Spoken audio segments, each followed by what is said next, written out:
Bill में entry करने के लिए आपको वाउचर्स में जाना है। वाउचर्स मतलब प्रमाणक।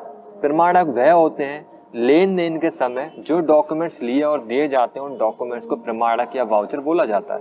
इसे आप अपने सरल शब्दों में बिल बोल सकते हैं।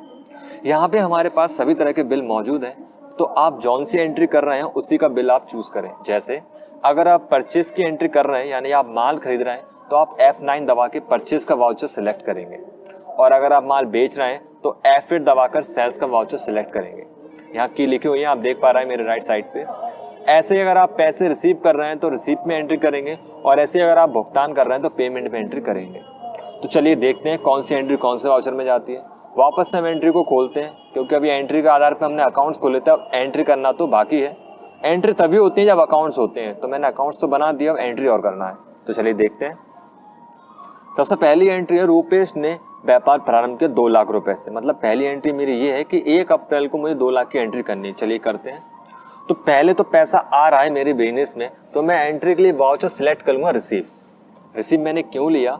मेरा बिजनेस है, रूपेश एक ऑनर है, मालिक है, उसने हमारे बिजनेस में पैसा लगाया, तो मेरे बिजनेस में पैसा आया। इसके बाद अब पैसा खर्च होगा, वो बात की एंट्री है, लेकिन शुरू में क्या हुआ, पैसा आया और किसने दिया? रूपेश ने। तो यहाँ सिंपली मुझे टाइप करना है रूपेश ने मुझे पैसा दिया, तो यहाँ रूपेश का नाम यहाँ इसलिए आ रहा है क्योंकि मैंने रूपेश का लेजर क्रिएट कर रखा है। अगर आप नहीं करेंगे तो नहीं आएगा। कैसे करना है मैंने अभी थोड़ी देर पहले आपको बताया। रूपेश को आप क्लिक करेंगे और यहाँ पे अमाउंट टाइप कर देंगे जितना उसने दिया। तो उसने दिए 2 लाख रुपए, और डेट ऊपर आ रही है 1 अप्रैल 2021, और यहाँ पे क्या दिया उसने? कैश। तो यहाँ पे कैश अकाउंट सिलेक्ट करेंगे। कैश अकाउंट हमने नहीं बनाया, कैश अकाउंट ऑलरेडी बना होता है इसलिए। इसके बाद आप यहाँ पे नरेशन टाइप करेंगे क्या हुआ, तो आप यहाँ लिख सकते हैं Prakash Rupesh started business with cash, मतलब जो भी आप लिखना चाहें, या इसको खाली भी छोड़ सकते हैं, जरूर नहीं है। डेट F2 से चेंज होती है, तो आप कीबोर्ड पे F2 दबाएंगे, यहाँ पे लिखा हुआ है F2, और डेट है अपनी 1/4 जो कि पहले से सही थी, तो सही है 1/4/2021 को रूपेश ने 2 लाख रुपए दिए, और ये पहली एंट्री हमने सक्सेसफुली कर ली। चलिए दूसरी एंट्री करते हैं। दूसरी एंट्री है राम से 10,000 रुपए का माल 2 अप्रैल को खरीदा गया। तो चलिए कैसे करेंगे, बहुत सिंपल है।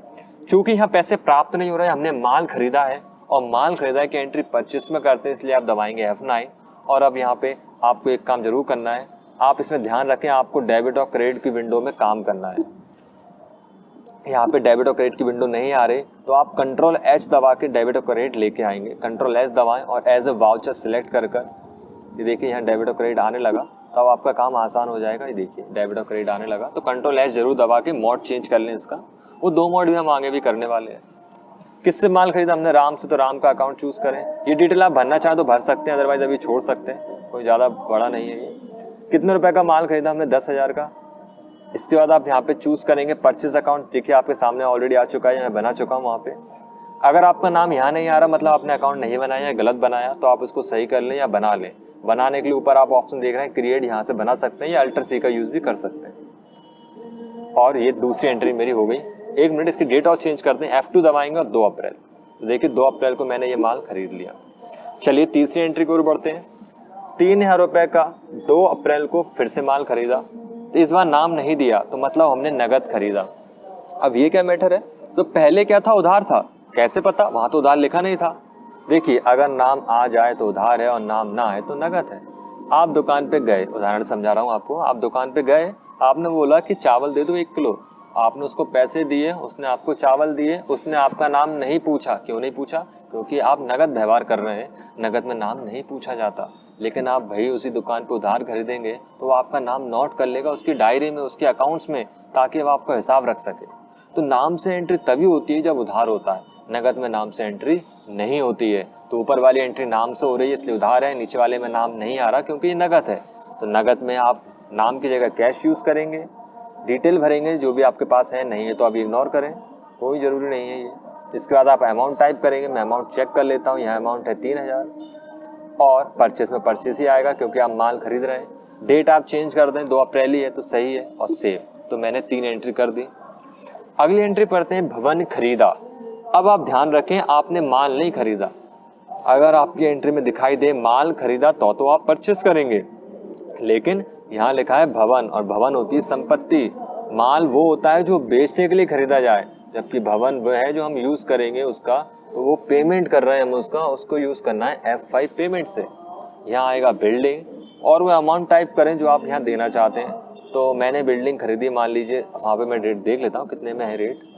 यहाँ भवन की रेट हमने 10,000 लगाई है, 10,000 आप लेंगे। एंटर, और हमारे पास से क्या जा रहा है, कैश। सिंपल सी बात है। डेट देखेंगे, डेट है 3 अप्रैल, F2 दबाएंगे और 3 अप्रैल सेलेक्ट करेंगे और सेव कर लेंगे। शायद अभी आपके कंप्यूटर में डेट चेंज ना हो 3 अप्रैल, तो दिक्कत नहीं है, आप 2 अप्रैल में सारी एंट्री कर लें या 1 अप्रैल पे कर लें सारी एंट्री, डेट चेंज ना करें। डेट चेंज करने का लॉजिक ये है कि टैली ये बोलता है कि अगर आपको डेट चेंज करनी है तो आपको लाइसेंस खरीदना होगा, तो आप जहाँ जॉब करेंगे वहाँ डेट चेंज हो जाएगी। अगर अभी ना हो तो कोई दिक्कत नहीं है, आपका सारा काम अभी हो जाएगा, कोई दिक्कत आपको नहीं आएगी। तो डेट की टेंशन ना लें, वो कोई बड़ा इशू नहीं है।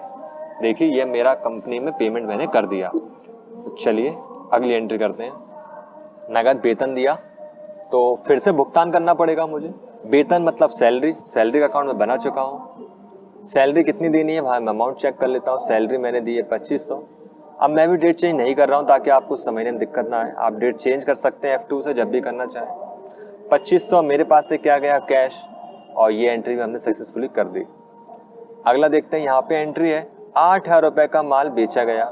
माल बेचा मतलब सेल्स, तो आप F8 दबाएंगे और सेल्स में एंट्री करेंगे। यहाँ पे आपको डेबिट क्रेडिट नहीं मिल रहा तो आप Ctrl+S दबा दें और यहाँ पे डेबिट क्रेडिट चूज करें एज ए वाउचर में। इसके बाद आप यहाँ पे किससे माल खरीदा वहाँ पे पढ़ लेते हैं हम। नगद ही है मतलब नाम आएगा, नहीं कैश आएगा। अमाउंट देख लेते हैं, 8,000 रुपये का माल है, 8,000 में टाइप कर देता हूँ यहाँ। और माल बेचा तो सेल्स अकाउंट ऑटोमेटिक आ गए यहाँ पे, एंटर और यस। अगर आप F5 दबाएंगे तो शायद आपको यहाँ डेबिट क्रेडिट ना मिले, तो इसमें भी आप Ctrl+S दबा के इसे single entry mode, double entry mode change कर लेना। अगर सिंगल एंट्री मोड हो तो आप डबल एंट्री मोड करके एंट्री करना, अगर आपको पेमेंट रिसीव में दिक्कत लगे तो इस तरह से वाउचर्स में एंट्री कर पाएंगे। मैंने कुछ 4 एंट्री कर दी। मैं एक बार चेक करता हूँ। इनको चेक करने के लिए आप डे बुक पे जाएंगे, देखिए 3 एंट्री की, सॉरी 4-5 ही की है, वो दूसरी डेट पे है। उन्हें देखने के लिए मैं यहाँ पे दबाऊंगा alt F2 change period. Alt F2 जैसे दबाएंगे तो यहाँ पूछे कब से कब तक की एंट्री देखनी है, तो मुझे 1/4 से लेके 3 अप्रैल तक की एंट्री देखनी है। तो देखिए 5-6 जितनी एंट्री मैंने की सारी आ गई। रुपये से मैंने 2 लाख रिसीव किए। तो देखिए आप इस तरह से बिल की एंट्री कर पाएंगे, बहुत ज़्यादा आसान है। अब मान लीजिए आपको बिल प्रिंट कर देना है कस्टमर को सेल्स का, इसने माल, अपन ने माल बेचा, वो बिल मांग रहा है, तो हम इसको एंटर करेंगे। कीबोर्ड पे आप Ctrl+P दबाएंगे, Ctrl+P दबाने के बाद ये बोलेगा प्रिंट, बस प्रिंट पे क्लिक करना है, प्रिंट हो गया। अब आप चाहते हैं आपका प्रिंटर सिलेक्ट करना, तो आप कॉन्फ़िगरेशन पे जाएंगे, नीचे की तरफ आएंगे, यहाँ अपना प्रिंटर सिलेक्ट करेंगे। देखिए ये रहा माइक्रोसॉफ्ट प्रिंटर का नेम। अब यहाँ पे मेरे पास बाय डिफॉल्ट प्रिंटर माइक्रोसॉफ्ट का है, बाकी मेरा जो भी प्रिंटर का नेम होगा वो मैं चूज कर लूँगा, तो मेरा उसी प्रिंटर से प्रिंट हो जाएगा, सिंपल है। और मुझे भी प्रिंट नहीं करना, मुझे चेक करना है कैसा प्रिंट होगा, तो मैं प्रीव्यू में चेक कर लूँगा, क्लिक। तो देखिए जूम करेंगे Alt+Z से, तो देखिए ये प्रिंट हो गया। यानी कि आप इतने से देर में प्रिंट करना सीख गए, यानी बिल बनाना सीख गए। ये मेरी सेल्स की एक एंट्री है जहाँ पर मैंने बिल बनाया है सेल्स का। तो इस तरह से आप बिल बना सकते हैं सेल्स का और अपनी एंट्री कर सकते हैं, काफ़ी ज़्यादा आसान है। अब आगे हम सीखेंगे कि इसी को हम इन्वेंट्री के साथ कैसे बनाते हैं।